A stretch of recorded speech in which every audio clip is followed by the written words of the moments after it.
Isaac Newton theorized, and it is now commonly taught and believed, that Earth's ocean tides are caused by gravitational lunar attraction. The moon's gravity allegedly generates something called tidal force, which causes Earth and its water to bulge out,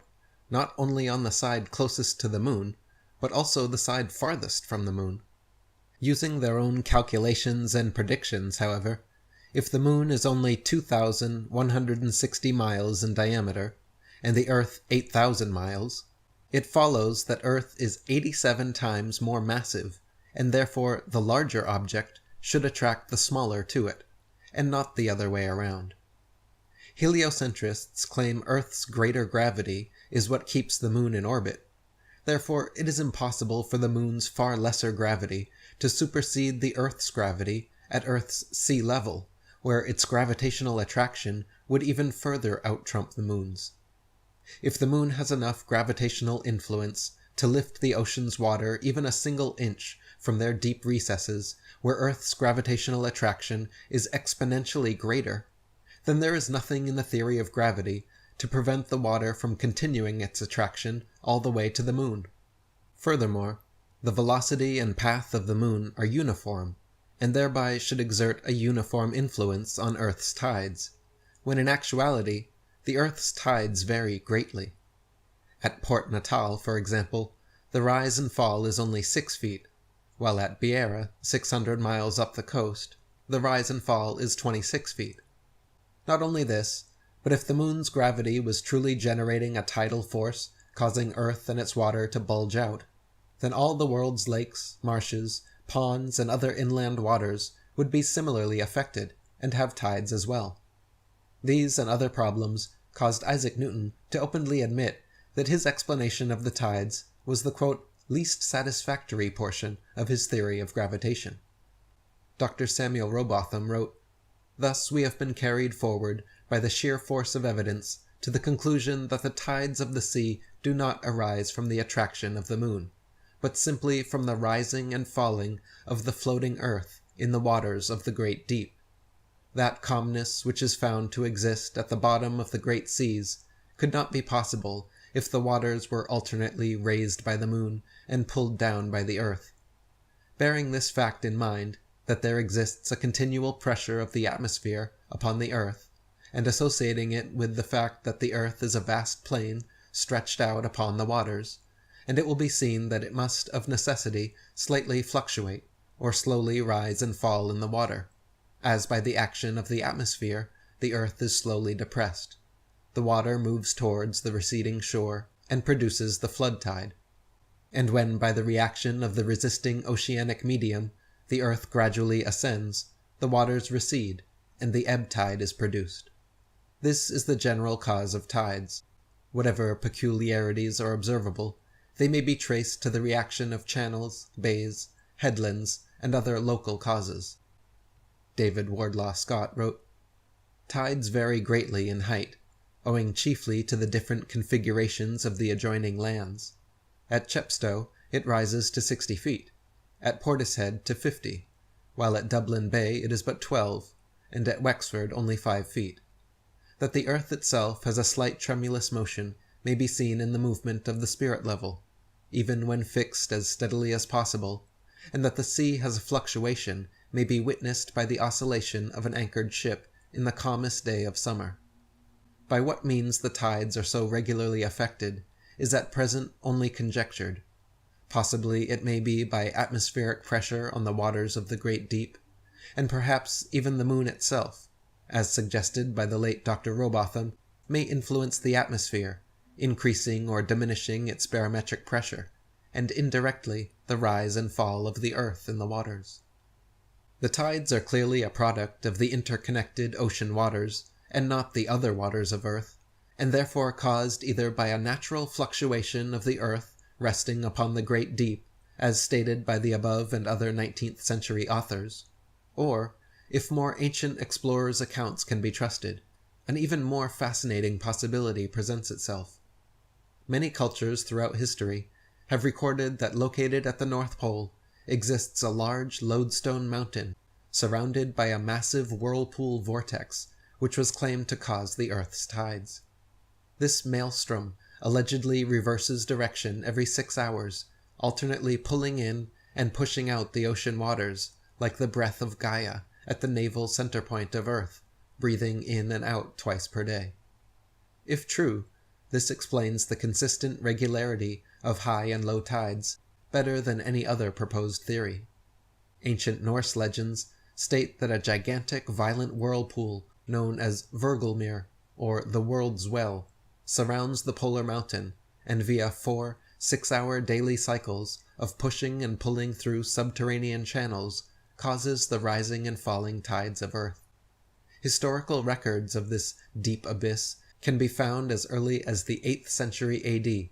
when Paulus Diaconus, or Paul the Deacon, wrote in his Historia Langobardorum that, quote, "Not far from the shore, where the ocean extends without bounds, is that very deep abyss of waters which we commonly call the ocean's navel. It is said twice a day to suck the waves into itself, and to spew them out again, as is proved to happen along all these coasts, where the waves rush in and go back again with fearful rapidity.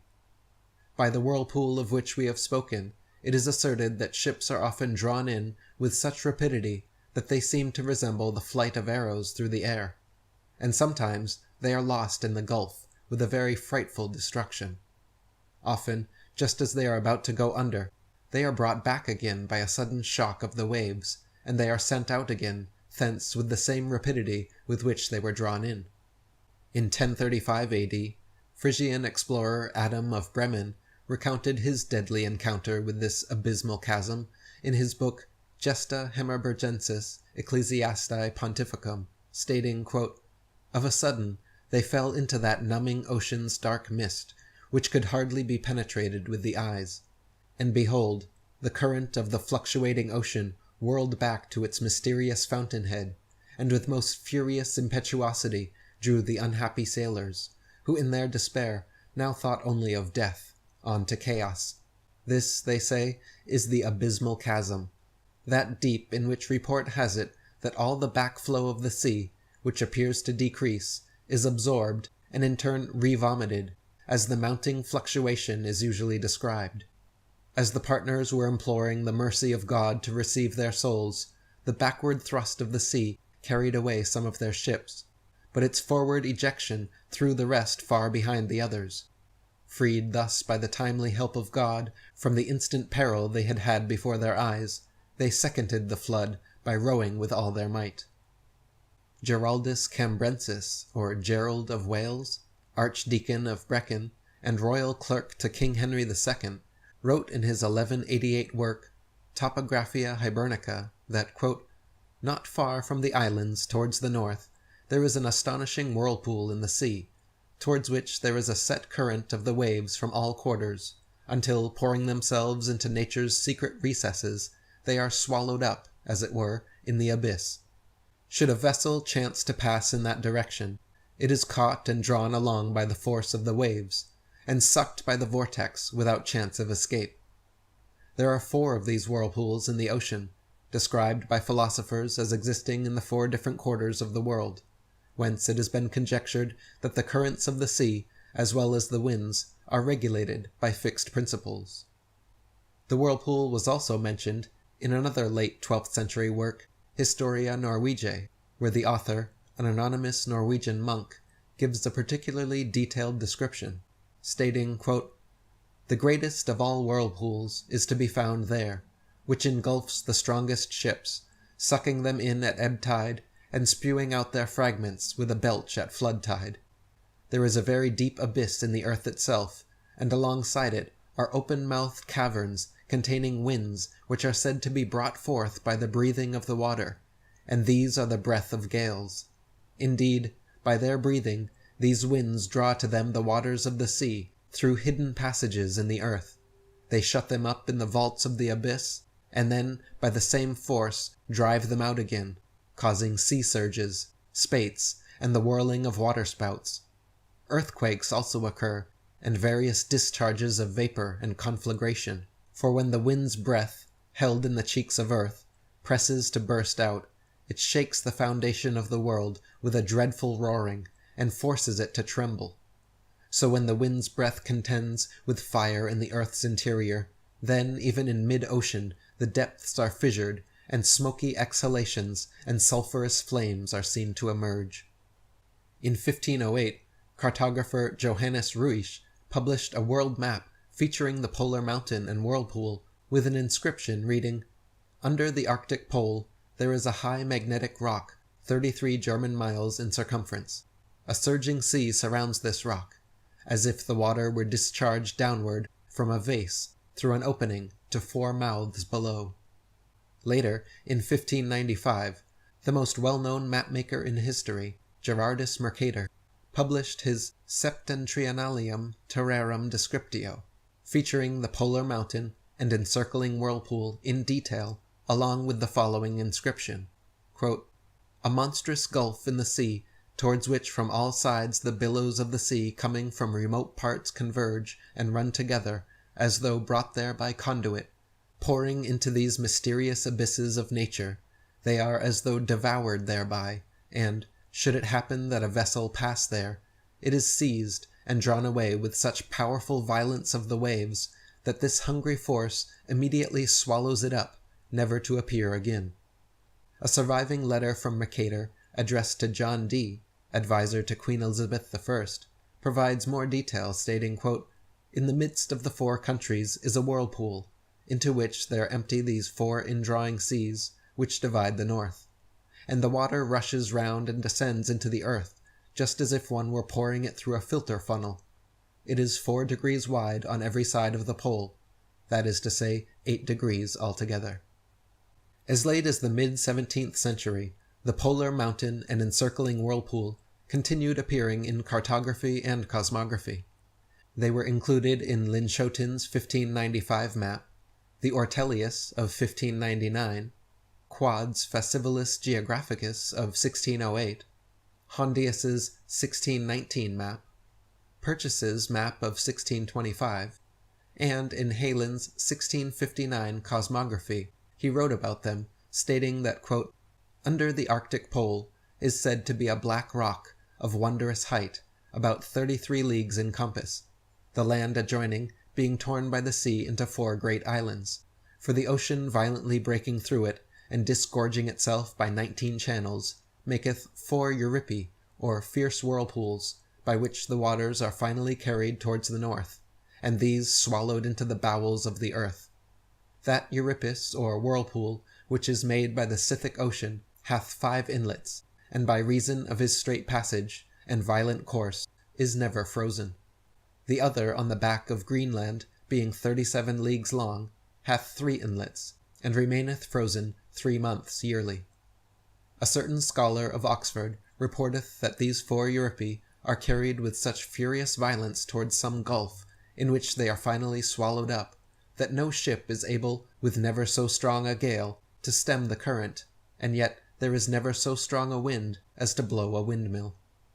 So in summation, the prevailing modern explanation of Earth's tides being caused by the moon's gravity is provably incorrect for several reasons, including its insufficient attractive power, the tide's non-uniformity, and the lack of tides on all inland bodies of water. Their true cause could be, as Samuel Rowbotham proposed, the natural gentle fluctuation of Earth on the waters of the great deep. However, this simple explanation alone fails to provide an answer for the perfect regularity of tides rising and falling every 6 hours. To account for this, ancient explorers and cartographers offer the much more fascinating possibility of a world well beneath the pole, pushing and pulling all the ocean waters of the earth through massive subterranean caverns. There is modern circumstantial evidence that lends strong credence to this idea as well. The largest publicly known maelstrom in the world is called Saltstraumen, just north of the Arctic Circle in Norway, where 400 million cubic meters of water pass through a 3-kilometer long, 150-meter wide strait, reaching speeds of 10 meters per second. Similar to legends of Virgelmere, this northern whirlpool actually arises exactly 4 times per day, every 6 hours, along with the shifting tides. In fact, the majority of naturally occurring whirlpools in the world including the famous Naruto whirlpools in Japan, form 4 times per day, every 6 hours, as the tides change.